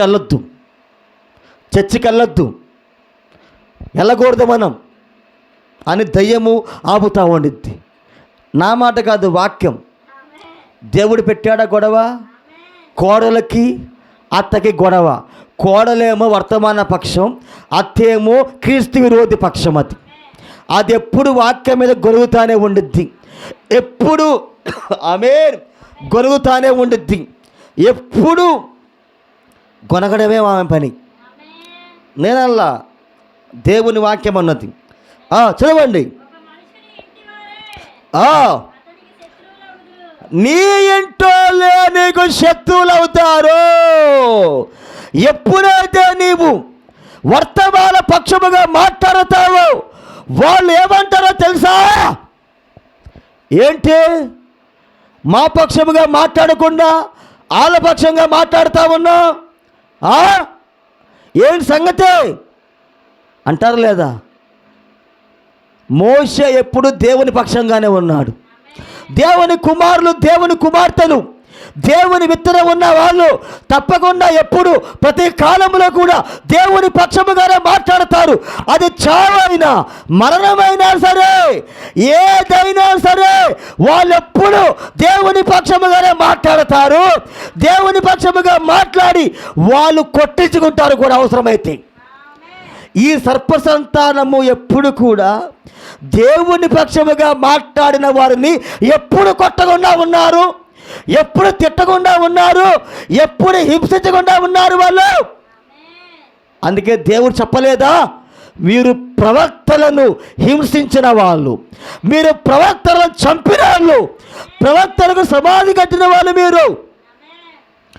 దేవుణ్ణే చంపేశారు, దేవుడినే వాళ్ళు హింసించి చంపారు. మరి ఈరోజు దేవుని పక్షముగా నిలబడిన వాళ్ళకి ఇంటిలో వాళ్ళందరూ శత్రువులు అవరా? వాళ్ళ పక్షముగా మాట్లాడుతున్నావేంటి నువ్వు అనరా? ఈ కాలంలో అంటారు, అనేవాళ్ళు ఉంటారు, తప్పుడు మాటలు మాట్లాడే వాళ్ళు ఉంటారు, ఇష్టానుసారంగా మాట్లాడే వాళ్ళు ఉంటారు. అది లేఖనం అదే. కానీ దేవుని కుమారులు, దేవుని కుమార్తెలు, ఎన్నికలో ఉన్నవారు ఏది ఏమైనా తప్పకుండా వాక్యపక్షముగా మాత్రమే నిలబడతారు. వాళ్ళు వాళ్ళ జీవితాలలో దేవునికే వాళ్ళు మొట్టమొదటి స్థానం ఇస్తారు. ఏది ఉన్నా, ఏది పోయినా, ఏది లేకున్నా, ఎవరు ఏమన్నా కానీ వాళ్ళ జీవితాలలో దేవునికే ప్రథమ స్థానం ఇస్తారు. ఆమేన్. నువ్వు దేవుని పక్షముగా నిలబడినప్పుడు నీ ఇంట్లో వాళ్ళే నీకు విరోధులైపోతారు. నువ్వు దేవుని పక్షముగా నిలబడినప్పుడు నీ ఇంట్లో వాళ్ళందరూ నీకు శత్రువులు అవుతూ ఉంటారు. వాళ్ళు బూతులు మాట్లాడుతూ ఉంటారు, వారు కొడతా ఉంటారు, వారు హింసిస్తూ ఉంటారు, వాళ్ళు మాటలతోటి గాయపరుస్తూ ఉంటారు. అది దయ్యపాత్మది. దయ్యం యొక్క ఆత్మ దేవుని యొక్క ఆత్మకు ఎప్పుడు విరోధముగా పోరాడుతూ ఉంటాడు వాడు. కానీ ఆఖరికి గెలిచేది దేవుని వాక్యమే. దేవునికి మహిమ కలుగునుగాక, దేవునికి స్తోత్రంగా అవునుగాక. హల్లెలూయా. వాక్యములో ఉన్నదా? మరి ఈ కాలంలో జరిగిద్దా లేదా? ఒకని ఇంటివారు ఒకడు వాక్యముతో నిలబడినప్పుడు వాళ్ళ ఇంటి వాళ్ళందరూ ఆ వ్యక్తికి విరోధంగా మారిపోతారు. ఆమేన్. దేవునికి స్తోత్రం కలుగునుగాక. ఎవరు విరోధముగా మారినా మన పక్షముగా దేవుడు ఉంటాడు. దేవునికి మహిమ కలుగునుగాక. నువ్వు ఒంటరిగా ఉన్నా మన పక్షముగా దేవుడు ఉంటాడు. మన పక్షమున ఉన్నవాడు, ఆమేన్, వారితో ఉన్నవాడి కంటే గొప్పవాడై ఉన్నాడు. నీ పక్షమున ఉన్న యెహోవా, నీలో ఉన్న యెహోవా, నీలో ఉన్న క్రీస్తు వాడిలో ఉన్నవాడి కంటే గొప్పవాడై ఉన్నాడు ఆయన. మీలో ఉన్నవాడు లోకములో ఉన్నవాడి కంటే గొప్ప దేవుడు ఆయన. ఏది ఏమైనా, ఏది ఉన్నా, ఏది పోయినా వాక్యపక్షముగా నిలబడండి, వాక్యముతో నిలబడండి, వాక్యపక్షముగా మాట్లాడు, వాక్యము కోసమే జీవించు. దేవుడు తప్పకుండా దీవిస్తాడు ఆయన. ఆమేన్. ఒక రోజు ఉంటుంది క్రీస్తు విరోధులకి, భయంకరమైన శిక్ష ఉండబోతా ఉన్నది వాళ్ళకి.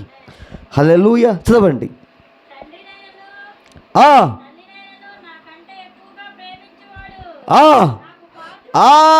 తల్లినైనా కానీ తండ్రినైనా కానీ నాకంటే ఎక్కువగా ప్రేమించేవాడు నాకు పాత్రుడు కాదు. కుమారునైనను కుమార్తెనైనను నాకంటే ఎక్కువగా ప్రేమించేవాడు నాకు పాత్రుడు కాదు. అసలు దేవుడు చెప్పాడా లేదా? నువ్వు నీ జీవితంలో దేవునికే మొట్టమొదటి స్థానం ఇయ్యాలా. నీ కుటుంబానికి కాదు, నీ బిడ్డలకు కాదు, నీ భార్య కాదు, నీ భర్త కాదు, నీ అక్క చెల్లెలకు కాదు, నీ అన్నదమ్ములకు కాదు. దేవుని కంటే నీ హల్లెలూయా వారందరికంటే దేవునికే మనం మన జీవితంలో మొట్టమొదటి స్థానం ఇయ్యాల. ఎవడైతే అలా స్థానం ఇవ్వడో అసలు వాడు దేవుని రాజ్యాన్ని పాత్రుడే కాదు, అసలు అర్హుడే కాదు. అసలు దేవుని వాక్యం వినకుండా నువ్వు భార్య మాట వింటున్నావంటే, భార్య వాక్యానికి వ్యతిరేకంగా చెప్పినప్పుడు ఆ వ్యక్తి దేవుని రాజ్యానికి అర్హుడు కాదు. నువ్వు దేవుని పక్షముగా మాట్లాడకుండా నీ అన్నదమ్ముల మాట వింటున్నావంటే, నీ అక్కా చెల్లెల మాట వింటున్నావంటే, వాక్యానికి వాళ్ళు వ్యతిరేకంగా మాట్లాడినప్పుడు ఆమె దేవుని పక్షముగా నిలబడాల్సిన నీవు వారి పక్షముగా నువ్వు మాట్లాడుతున్నావంటే దేవుని యొక్క రాజ్యానికి నువ్వు ఎలా పాత్రులుగా మారతావు? దేవుని వాక్య విషయములో దేవుని యొక్క వాక్యానికి వాళ్ళు వ్యతిరేకంగా మారినప్పుడు వాక్య విషయంలో వారి మాట వినొద్దు అని ప్రవక్త మాట్లాడా లేదా? ఆమేన్. దేవుని విషయములో అన్నదమ్ములు, అక్క చెల్లెండ్రు, కుమారులు, కుమార్తెలు, భార్య లేదా భర్త వాక్యానికి విరోధముగా మాట్లాడినప్పుడు, ఆరాధనకు వెళ్ళొద్దు అని చెప్పినప్పుడు, దేవుణ్ణి ఆరాధించవద్దు అని చెప్పినప్పుడు నువ్వు వాక్య విషయంలో ఏం చేయాలంటే వాళ్ళ మాట వినకూడదు, వాళ్ళను పక్కన పెట్టేయాలా. కానీ ఈరోజు ఏం చేస్తున్నారు తెలుసా? దేవుణ్ణే పక్కన పెట్టేస్తా ఉన్నారు. దేవుని సన్నిధిని పక్కన పెట్టి వాళ్ళ మాట అంటా ఉన్నారు. ఎందుకంటే వాళ్ళకి దేవుడు యేసయ్య కాదు, వాళ్ళకి దేవుడు వాళ్ళ అన్నదమ్ములే దేవుళ్ళు, వాళ్ళకి దేవుడు వాళ్ళ అక్క చెల్లెళ్ళే దేవుడు, వారికి దేవుడు వాళ్ళ భార్య భర్తే దేవుడు వాడికి. ఆమేన్. నువ్వు వారి మాట వింటున్నావంటే, దేవుని వాక్యము కంటే నువ్వు వాళ్ళ మాట వింటున్నావంటే, దేవుని వాక్యము కంటే వారికే నువ్వు మొట్టమొదటి స్థానం ఇస్తున్నావంటే వారే నీ జీవితంలో దేవుడై ఉన్నాడు. అదే విగ్రహ ఆరాధన. దేవునికి స్తోత్రం కలుగును గాక. నీ జీవితంలో నువ్వు దేనికైతే దేవుని కంటే మొట్టమొదటి స్థానంలో పెడతావో అదే ఒక వ్యక్తి జీవితంలో విగ్రహ ఆరాధన అని ప్రవక్త మాట్లాడలేదా? ఆమేన్. దేవునికి మహిమ కలుగును గాక. హల్లెలూయా. చూడండి, ఒక వ్యక్తి తన జీవితంలో దేవునికే మొట్టమొదటి స్థానం ఇయ్యాలా. ఒక వ్యక్తి తన జీవితంలో దేవుని మందిరానికి, దేవుని యొక్క ఆరాధనకే ప్రథమ స్థానం ఇయ్యాలా. ఒక వ్యక్తి తన జీవితంలో కుటుంబానికంటే మొట్టమొదటి స్థానము దేవునికే ఇవ్వాలా. దేవుని కంటే మొట్టమొదట నువ్వు దేన్నైతే పెడుతున్నావో నీ జీవితంలో, అదిగో అదే నీ జీవితంలో విగ్రహ ఆరాధన. ఆమేన్. ఒక వ్యక్తి తన జీవితంలో డబ్బుని మొట్టమొదటి స్థానంలో పెడుతున్నాడంటే డబ్బే వాడి జీవితంలో దేవుడు. యేసయ్య వారి దేవుడు కాదు. ఒక వ్యక్తి తన ఉద్యోగాన్ని దేవుడి కార్యము కంటే, దేవుని సన్నిధి కంటే మొట్టమొదటి స్థానంలో పెడుతున్నామంటే ఉద్యోగమే వాడి దేవుడు, యేసయ్య వాడి దేవుడు కాదు. ఒక వ్యక్తి తన జీవితంలో తన పనిని మొట్టమొదటి స్థానంలో పెడుతున్నాడంటే వారికి దేవుడు యేసయ్య కాదు. వారికి దేవుడు వారి పనే వారి దేవుడు, వారి కడిపే వారికి దేవుడు. వాళ్ళు ఏశావులై ఉన్నారు. ఒక వ్యక్తి తన కుటుంబాన్ని, దేవుడి కంటే మొట్టమొదటి స్థానంలో పెడుతున్నాడంటే వారి కుటుంబమే వారికి దేవుడు. ఒక వ్యక్తి తన అక్కని, తన చెల్లెను దేవుడి కంటే మొట్టమొదటి స్థానం ఇస్తున్నాడంటే, దేవుని వాక్యము కంటే వాళ్ళ మాటే వింటున్నావంటే ఆ వ్యక్తికి యేసయ్య దేవుడు కాదు, ఆ వ్యక్తికి వాళ్ళ అక్క చెల్లెలే దేవుడు. అదే విగ్రహారాధన. ఒక వ్యక్తి తన జీవితంలో దేవుడి కంటే తన అన్నదమ్ములకు మొట్టమొదటి స్థానం ఇస్తున్నాడంటే, వాళ్ళ మాట వింటున్నాడంటే, దేవునికి వ్యతిరేకంగా వాళ్ళు ఏది చెప్పినా వింటున్నాడంటే, వాక్యాన్ని దాటుకొని వారి జీవితంలో యేసయ్య దేవుడు కాదు, వారి జీవితంలో వాళ్ళే దేవుళ్ళు. అదే విగ్రహ ఆరాధన. అది ఆమేన్. వాక్యంలో ఏమున్నది? విగ్రహ ఆరాధికులు, వ్యభిచారులు పరలోక రాజ్యానికి అర్హులు కాదు, వారి మీద రెండవ మరణం పనిచేయును అని వాక్యములో ఉన్నది. అవునా కాదా? దేవునికి స్తోత్రం కలుగునుగాక, దేవునికి మహిమ కలుగునుగాక. అందుకనే మన జీవితములో మనం దేవుని మాటే వినాలా, దేవుని వాక్యమే వినాలా. దేవుని వాక్యం ఏం చెప్పిందో నువ్వు దాన్ని మాత్రమే చెయ్యాలా. దేవుని వాక్య విషయములో మనం ఎవరి మాట వినకూడదు, ఎవరి సలహా కూడా తీసుకోకూడదు.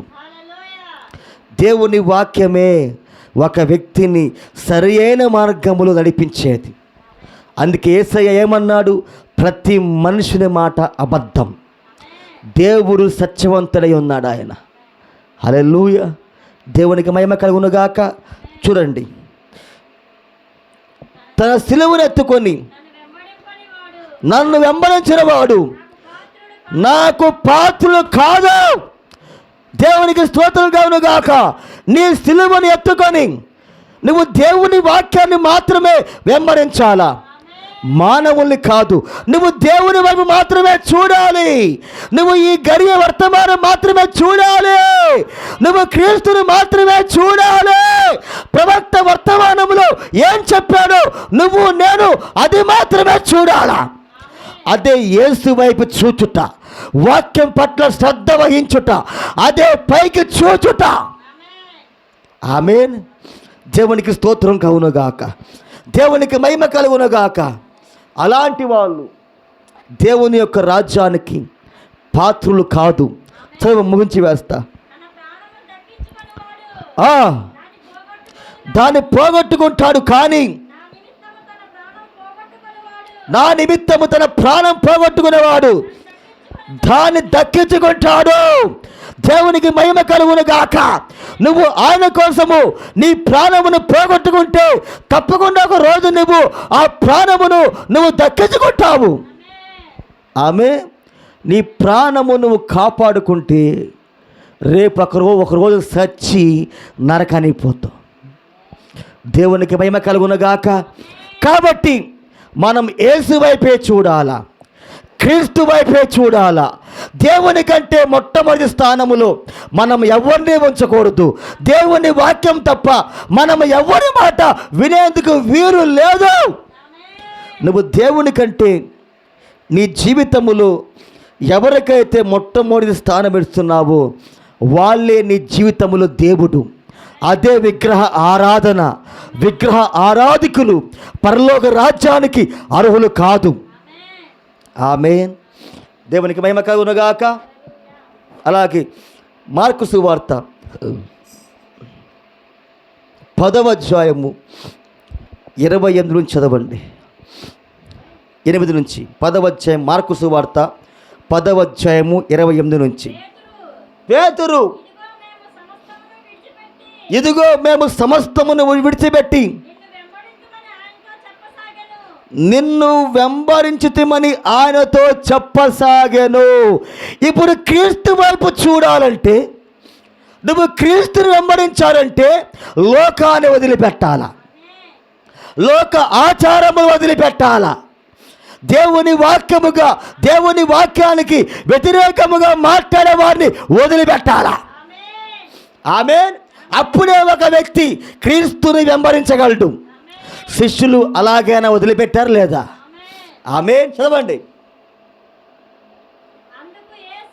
అందుకు యేసు ఇట్లనెను, నా నిమిత్తమును సువార్త నిమిత్తమును ఇంటినైనను, ఆ అన్నదమ్ములైనను, ఆ అక్కని చెండలైనను, తల్లిని తండ్రి అయినను, పిల్లలైనను, భూమినైనను విడిచిన వాడు ఇప్పుడును ఇహమందును హింసలతో పాటు నూరంతులుగా ఆ ఇండ్లను, అన్నదమ్ములను, అక్క చెండలను, ఆ పిల్లలను, భూములను, రాబోవు లోకములో నిత్య జీవాన్ని పొందునని మీతో నిత్యముగా చెప్పుచున్నాను.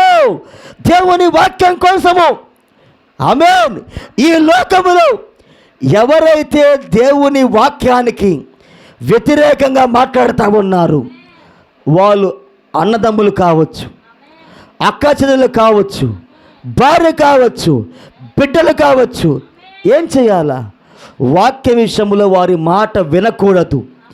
దేవుని విషయంలో వారి మాట వినకూడదు. దేవుని విషయంలో వారి మాట పక్కన పెట్టేయాలి. దేవుని విషయంలో వారి మాట గనక విన్నావా, నీకు అన్నయ్యే దేవుడు, యేసయ్య దేవుడు కాదు. నీకు తమ్ముడే దేవుడురా, యేసయ్య దేవుడు కాదు. నీకు నీ అక్కనే దేవుడు, యేసయ్య దేవుడు కాదు. నీకు నీ చెల్లి, నీ తల్లి, నీ భార్య దేవుడు. అలాంటి వారికి యేసయ్య దేవుడు కాదు. ఆమేన్. వాళ్ళేమంటారు తెలుసా? మనం వెళ్ళాలా ఏంట్రా, ఆయనే వస్తాడు. దెయ్యం మాటిది. దేవునికి స్తోత్రం కలుగునుగాక. మనము ప్రార్థన చేసుకుంటే ఎత్తబడమా? మనం ప్రార్థన చేసుకుంటే ఎత్తబడమా? అదిగో దెయ్యం ఇచ్చే సలహా అది. అగో ఆ ఆత్మ, ఆ ఆత్మ అది దెయ్యం యొక్క ఆత్మ. ఆ ఆత్మ మోసపరిచే ఆత్మ, ఆ ఆత్మ ప్రజలను భ్రమపరిచే ఆత్మది. అలా మాట విన్నారంటే వాళ్ళే నీకు దేవుడు. యేసయ్య నీకు దేవుడు కాదు. కానీ దేవుడేమన్నాడు? ఆయన వాక్యం కోసం, ఆయన రాజ్యం కోసం నువ్వు మొత్తాన్ని వదిలిపెట్టేయాల. మరి ఈరోజు వదిలిపెడుతున్నావా? నీకు పరీక్ష వచ్చింది కదా, పరీక్ష వచ్చిందా లేదా? పరీక్ష వచ్చినప్పుడే అసలు నువ్వు దేవుని కుమారుడువా దుర్బీజుడువా అర్థమవుతుంది. పరీక్ష రానంతసేపు నేను పక్షిరాజుని, నేను వధువుని, నేను పక్షిరాజుని, నేను వధువుని, ఎగిరిపోతా అంటావు. అర్థమవుతుందా? పరీక్ష వచ్చినప్పుడు నువ్వు దేవుడి మాట వింటావా, వర్తమానం మాట వింటావా, లేక నీ అన్నదమ్ములు చెప్పింది వింటావా, లేదా నీ అక్కాచెల్లెలు చెప్పింది వింటావా? వాళ్ళు చెప్పింది వింటే నీకు వాళ్ళే దేవుడు. వాళ్ళు రేపొద్దు సచ్చిన తర్వాత నరకములో ఉంటారు. నువ్వు వాళ్ళని వెంబడించావుగా, నువ్వు వాళ్ళ మాట విన్నావుగా, నువ్వు కూడా రేపొద్దున వాళ్ళతో పాటు నరకంలో ఉంటావు. దేవుణ్ణి వెంబడిస్తే నిత్య జీవాన్ని పొందుకుంటావు. నువ్వు ఇక్కడ పొందుకుంటావు, ఆ రాబోయే రాజ్యములో నిత్య జీవాన్ని పొందుకుంటావు, భూముల్ని పొందుకుంటాం. హల్లెలూయా. మన బిడ్డల్ని పొందుకుంటాము. దేవుడు మనకు అన్నీ ఇస్తాడు. ఆయన 100 రెట్లు ఇస్తాడు. ఆయన ఎప్పుడు? దేవుని వాక్యం కోసం వదిలిపెట్టినప్పుడు. దేవుని వాక్యం కోసం వదిలిపెట్టకుండా దేవుని వాక్య విషయంలో అభ్యంతరపడి, దేవుని వాక్య విషయంలో దయ్యం చెప్పింది నమ్మి నువ్వు వారి పక్షముగా ఉంటే నువ్వు ఎలా ఎత్తబడతావు? ఒక వ్యక్తి ఎలా ఎత్తబడతాడు? ఒక వ్యక్తి ఎలా పొందుకుంటాడు? అది దేవుని కుమార్తె లక్షణం కాదు. దేవుని కుమారుడు, దేవుని కుమార్తె వారు ఎల్లప్పుడూ కూడా వారి జీవితములో వాక్యానికి ప్రథమ స్థానం ఇస్తారు. వారి జీవితములో యేసయ్యే దేవుడు. వారి జీవితములో వేరే ఏది కూడా దేవుడు కాదు. హల్లెలూయా. ఒక మాట చెప్పి ముగించి వేస్తా. ఆమేన్. చూడండి, దేవుని ప్రవక్త ఎలా అంటున్నాడు? యేసు ఏమిటి బయలుపరిచెను? దేవునినే చూపించను. ఆయన ఎవరు? దేవుని చూపించాడు ఆయన. ఇప్పుడు మనం కూడా ఎవరిని చూపించాలి? క్రీస్తుని చూపించాలా. అందుకని రాయబడిన పత్రికలమై ఉన్నాం. ఆమేన్. ఆయన దేవుడు, ఆయన దేవుడై ఉండవలెను. ఏ మానవుడు చనిపోలేడు, ఏ ప్రవక్త చనిపోలేడు. ఆయన దేవుడు, ఆయన ప్రవక్తలకు దేవుడు. హల్లెలూయా. ఆయనే ప్రవక్తలై ఉన్నాడు, ఆయనే రాజులై ఉన్నాడు, ఆయనే చరిత్ర ఉన్నాడు. రానున్నవాడు ఆయనే, ఉండినవాడు, ఉన్నవాడు, ఈ దినమున ఉండువాడు ఆయనే. నిన్న నేడు నిరంతరము ఏకరీతిగా ఉన్నాడు. ఆ ఉద్దేశము కొరకే ఆయన బయలుపరచబడెను. ఆమేన్. ఆ ఉద్దేశము ద్వారానే ఆయన ఒక సంఘమును సంపాదించాడు. ఆయన ఒక సంఘాన్ని ఈరోజు సంపాదించుకున్నాడు. ఆయన సొంత రక్తం ఇచ్చి, ఆయన రక్తమనే వెలను చెల్లించి, ఆయన భార్యను, ఆయన సంఘమును ఆయన సంపాదించుకున్నాడు. చూడండి, దేవుని యొక్క సంపూర్ణతగా ఉండిన ఆయన ఈ చివరి దినములలో దేవుని యొక్క ప్రతి వాగ్దానమును నెరవేర్చును. సంఘములో ఆయనే ప్రథమ స్థానమును పొందును. ఇప్పుడు ఆయన వధువులు ప్రథమ స్థానము ఎవరు పొందుకుంటారంటే దేవుడే ఆయన వధువులు ప్రథమ స్థానమును పొందుకుంటాడు. వధువు తప్పకుండా వారి జీవితములో దేవునికి మాత్రమే మొట్టమొదటి స్థానం ఇస్తుంది. ఆమేన్. హల్లెలూయా. ఆయనే ప్రాధాన్యతను పొందవలసి ఉన్నాడు. సంఘములో ఆయనది ప్రథమ స్థానము. హల్లెలూయా. ఈరోజు ఆయన సంపాదించుకున్న సంఘములో ఆయనదే ప్రథమ స్థానం. ఆయన వధువు జీవితములో ఆయనదే ప్రథమ స్థానము. నువ్వు వధువైతే, నువ్వు దేవుని కుమారుడవైతే, నువ్వు దేవుని కుమార్తెవైతే నీ జీవితములో ఆయనే ప్రథమ స్థానముగా ఉంటాడు ఆయన. అదే నువ్వు లూసిఫర్ సంతానమా, నీ జీవితములో నువ్వు దేవుణ్ణి మూడవ స్థానంలో పెడతావు. దేవుని పిల్లల హృదయాలలో దేవుని వధువులో దేవుడి ప్రథమ స్థానముగా ఉంటాడు. దేవుడికే వాళ్ళు అన్ని కార్యముల కంటే మొట్టమొదటి స్థానం ఇస్తారు. ఎందుకంటే వారు దేవుని సంతానము కాబట్టి. హల్లెలూయా. కాబట్టి ఆయన ఏమన్నారంటే, భూదిగంతముల నివాసులారా నా వైపు చూచి రక్షణ పొందుడి. ఇప్పుడు మనం ఆయన వైపు చూడాలా, క్రీస్తు వైపు చూడాలా, గడియ వర్తమానం వైపు చూడాలా, మేఘములో వచ్చిన క్రీస్తు వైపు చూడాలా. ఆయన వైపు చూచి మనము పశ్చాత్తాపం పొందుకోవాలా. ఆయన వైపు చూచి మనము రక్షణ పొందుకోవాలా. మన రక్షణకు ఆధారభూతుడు ఆయనే, మన రక్షకుడు ఆయనే, మన ప్రధాన యాజకుడు ఆయనే, మన మెల్కీసెదెకు ఆయనే, మన రాజు ఆయన. హల్లెలూయా. ఆయనే సర్వములో సర్వముగా ఉన్న దేవుడు ఆయన. అందుకే నేను తప్ప వేరొక దేవుడు మీకు లేడు, నేనే దేవుడను. ఈరోజు వధువు జీవితములో యేసయ్యే దేవుడు. వధువు జీవితములో లోక కార్యాలు దేవుడు కాదు. వధువు జీవితంలో లోక సంప్రదాయాలు దేవుడు కాదు. వధువు జీవితములో అక్కా చెల్లెలు దేవుడు కాదు.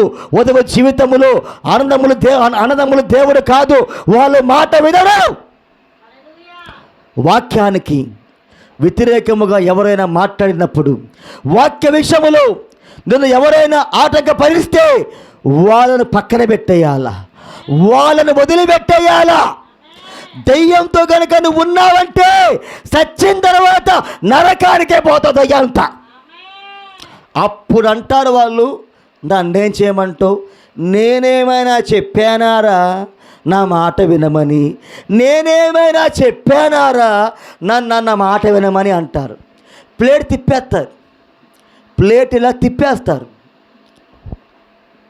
అప్పుడు నువ్వు ఏది చెయ్యాలనుకున్న సమయం లేదెక్క. దేవునికి స్తోత్రం కగునుగాక. కాబట్టి ఆయన వైపు చూద్దాం. ఆయన వైపు చూచిన వారే రక్షణ పొందుకుంటారు. ఆయన వైపు చూచిన వారే ఎత్తబడతారు. ఆయన వైపు చూసిన వారే పైకెత్తబడతారు. చూచుట శ్రద్ధ, పైకి చూడాలి. ఈ వైపు చూచుట, కాచుకొని ఉండుట. మనం ఎత్తబాటు కోసం కనిపెట్టుకున్న వేయవచ్చు. దేవునికి స్తోత్రం కవునుగాక. కాబట్టి యేసయ్య తప్ప మన జీవితములో ఏడీ దేవుడు కాదు. ఆమేన్.